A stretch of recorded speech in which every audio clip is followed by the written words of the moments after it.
Hi hello ನಮಸ್ಕಾರ. ನೀವು ನೋಡ್ತಾರ ಲೈಟ್ ಕ್ರಿಕೆಟ್ ಯೂಟ್ಯೂಬ್ ಚಾನಲ್. ಇವತ್ತಿನ ವಿಷಯ ಏನಪ್ಪ ಅಂದ್ರೆ RCB ವರ್ಸಸ್ RR ನಡುವಿನ ಪಂದ್ಯದಲ್ಲಿ ಸೋತು ಈಗ RCB ಎಲಿಮಿನೇಟರ್ ಅಲ್ಲಿ ಏನು ಅಂತ್ಯಗೊಳಿಸಿದೆ ಅಂತ ಹೇಳ್ಬೋದು. ಇನ್ನು ಮುಂದಿನ IPL ಸೀಸನ್ಗೆ ತಯಾರಿ ಮಾಡ್ಕೊಳ್ಬೇಕಾಗಿದೆ ಅಂತ ಹೇಳೋದು ಹೆಡ್ ಕೋಚ್ ಬಗ್ಗೆ ಮತ್ತೆ RCB ಮ್ಯಾನೇಜ್ಮೆಂಟ್ ಬಗ್ಗೆ ಕೂಡ ಮಾತಾಡೋಣ ಬರ್ತೀನಿ. ಇನ್ನು ಯಾರು ವಿಡಿಯೋ ನೋಡ್ತಾರೆ ಲೈಕ್ ಮಾಡಿ, ಶೇರ್ ಮಾಡಿ, ಸಬ್ಸ್ಕ್ರೈಬ್ ಆಗ್ತಾ ಬನ್ನಿ ನಮ್ಮ ಯೂಟ್ಯೂಬ್ ಚಾನಲ್ಗೆ ಸಬ್ಸ್ಕ್ರೈಬ್ ಆಗಿ.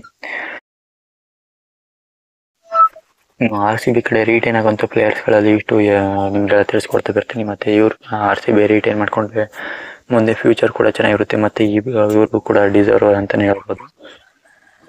ನಿಮ್ಗೆಲ್ಲ ತಿಳಿಸ್ಕೊಡ್ತಾ ಬರ್ತೀನಿ. ಪ್ಲೇಯರ್ಗಳು ಯಾರಪ್ಪ ಅಂದ್ರೆ ಮೊದಲನೇಕ್ಕೆ ವಿರಾಟ್ ಕೊಹ್ಲಿ ಅವರು ರಿಟೈನ್ ಆಗಲೇಬೇಕು ಅಂತ ಹೇಳ್ಬೋದು. ಇನ್ನು ಇವ್ರು ಕೂಡ ಸೂಪರ್ ಅಂತ ಮತ್ತೆ ಈಗಲೇ ಎಷ್ಟು ರನ್ ಗೇಟರ್ ಕೂಡ ಇವರು ಹಾಕಿದ್ದಾರೆ ಅಂತ ಹೇಳ್ಬೋದು. ಇನ್ನು RCB ಕೂಡ ಮತ್ತೆ IPL ಸೀಸನ್ ಕೂಡ ನೆಕ್ಸ್ಟ್ ಬರೋದಂತ ರಜತ್ ಪಟಿದಾರ್ ಅವರು ಮತ್ತೆ ಇವ್ರು ಕೂಡ ಅಂತ ಮತ್ತೆ ಸ್ಪಿನ್ನರ್ಗೆ ಅಟ್ಯಾಕ್ ಮಾಡುವಂತ ರೀತಿ ಕೂಡ ಚೆನ್ನಾಗಿರೋದ್ರಿಂದ RCBಗೆ ಒಬ್ಬ ಇಂಡಿಯನ್ ಪ್ಲೇಯರ್ ಕೂಡ ಬರೋದಾಗಿ ಚಾನ್ಸ್ ಕೂಡ ಇರುತ್ತೆ. ಮತ್ತೆ ಇಬ್ರು ಇಂಡಿಯನ್ ಆಗಿರ್ತಾರೆ ಅಂತ ಹೇಳ್ಬೋದು.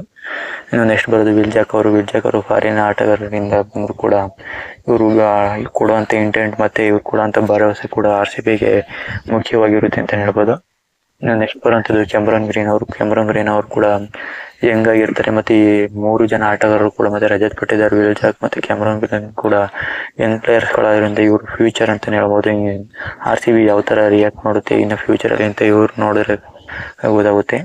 ಆದ್ರಿಂದ ಈ 3 ಆಟಗಾರರು ಮತ್ತೆ ವಿರಾಟ್ ಕೊಹ್ಲಿ ನಡುವೆ ಹೋಗ್ಬೇಕು. ಇನ್ನು ಸಿರಾಜ್ ಅವ್ರನ್ನ ಬಿಟ್ಟು ಆಕ್ಷನ್ ಅಲ್ಲಿ ಖರೀದಿ ಮಾಡ್ಕೋಬೇಕಾಗುತ್ತೆ.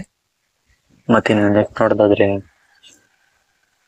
ಅಲ್ಜರಿ ಜೋಸೆಫ್ ಅಂತನೆಲ್ಲ ಕೈಲಿ ಬಿಡ್ಲೇಬೇಕಾಗುತ್ತೆ ಅಂತ ಹೇಳ್ಬೋದು. ಇಂಥ ಪ್ಲೇಯರ್ಗಳು ನಮ್ಮ RCBಗೆ ವರ್ಕೌಟ್ ಆಗೋದು ಅಂತ ಹೇಳ್ಬೋದು. ಆದ್ರಿಂದ ಅಲ್ಜರಿ ಜೋಸೆಫ್ ಲೀಸ್ಟ್ ಆಫ್ ಅಂತ ಪ್ಲೇಯರ್ಗಳು RCBಗೆ ಬೇಡದಂತ ಪಿಕ್ ಆಗಿರುತ್ತೆ. ಮತ್ತೆ ಬಲಿಷ್ಠವಾದಂತ ಒಬ್ಬ ಸ್ಪಿನ್ನರ್ ಅಟ್ಯಾಕರ್ ಕರ್ಕೊಂಡ್ಬರ್ಲೇಬೇಕಾಗುತ್ತೆ ಅಂತ ಹೇಳಿ ಕೇಶವ್ ಮಹಾರಾಜ್ ಅಥವಾ